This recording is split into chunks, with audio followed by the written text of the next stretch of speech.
At eto na po ang ating puto na balanghoy, cassava. So, ayan, napaka-successful po at napaka-yummy sa tingin pa lang.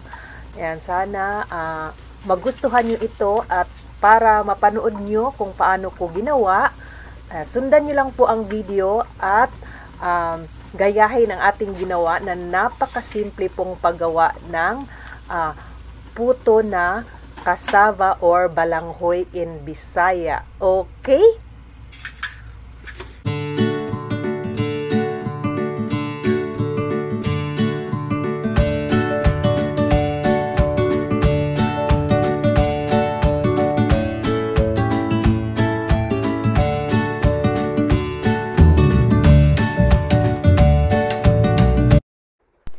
At para naman sa ating ingredients o gagamitin sa pagluto, meron tayong cassava na nakapack kasi wala nga po tayo sa Pilipinas. So, bumili po tayo ng cassava na nakapack lang po na frozen. At ito naman po yung ating buko. Ayan, napakamahal ng ating mga ingredients pero okay lang po yun kasi gusto nating kumain. Ito po ang ating buko na in can. So, ating option kasi kailangan natin ng medyo maraming buko. Kahit medyo mahal, wala tayong magawa. At meron tayong sugar na gagamitin. Siyempre, kailangan natin ng medyo matamis na ating pangpatamis ng ating puto para maging malasa. So, umpisahan na po natin ang paggawa ng ating puto na balanghoy. Okay? Ayan. So, ang gagawin natin syempre kasi naka-frozen yung ating balanghoy. So, kailangan natin siyang i-drain at pigaan.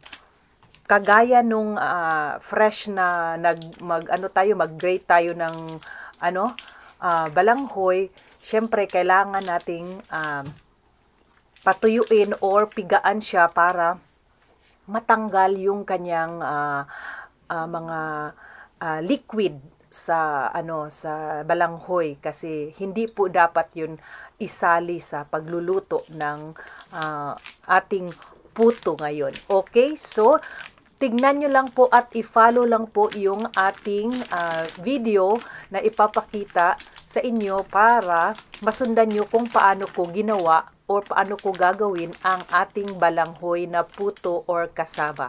Okay? Umpisahan na po natin.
At eto na po ang ating kasaba puto or balanghoy na puto. Luto na po siya. So, ayan, napakasarap po ng ating balanghoy. So, marami tayong experiment na ginawa dyan.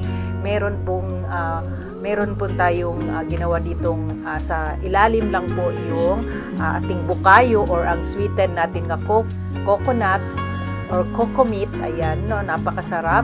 And meron din tayong ginawang meron sa ilalim, meron sa gitna, at saka meron sa ibabaw. So, may 3 layers. So, ayan, ang ating napakasarap na successful na puto na balanghoy kahit malayo tayo sa ating probinsya, at nakagawa tayo ng paraan kahit medyo napamahal tayo sa ating mga ingredients. Okay lang yun kasi gusto naman nating kumain at na-miss na po natin siyang kainin.